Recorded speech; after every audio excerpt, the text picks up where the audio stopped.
let me begin by telling you a little bit about what our study does. It looks at a number of different issues.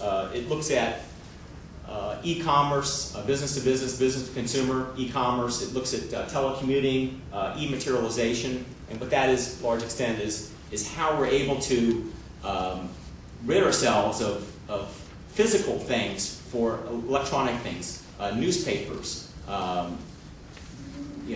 mail, U.S. mail, just the downloading of a video onto your recorder so you can watch it on TV has spared a plastic case.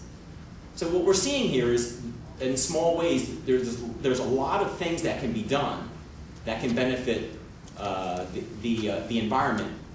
Other ways are telemedicine applications, distance learning, teleconferencing.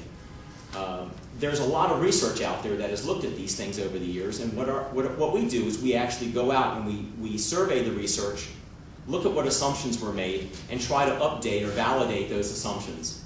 And so the study is very quantitative in that sense, and much of it is sort of a survey of work that's been done in the past.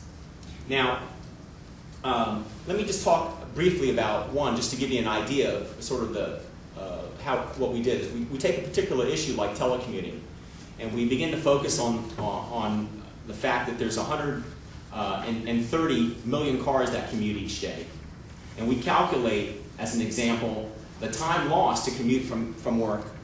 We estimate that 17 million jobs are lost effectively because of the time lost commuting to work. And when you add together the cost of that, the cost of the vehicle, the cost of insuring and fueling the vehicle, when it comes down to it, we spend about $1 for every $12 of economic output in the economy. So there's a lot that can be saved. So we look at basically the economic benefits for a lot of these things. For example, we'll go through and we look at e-commerce and how that can save in office space, how that can save in reducing inventories, and we look at the savings that has occurred because first-class mail has decreased, and because we're using email as the substitute, and so on. So we look at all those economic benefits from these areas, and what we try to do is say, but in addition to that, in addition to the fact that we can have increased productivity, telecommuters are found to be more productive. They have lower absentee rates. It results in a reduction in training costs, and we lay out all these economic benefits. But the important thing is, in addition to that, we have these environmental benefits, and we go through and explain things such as when you have less telecommuting, you've spared office space, you spared the energy to build that office, to heat that office and cool the office.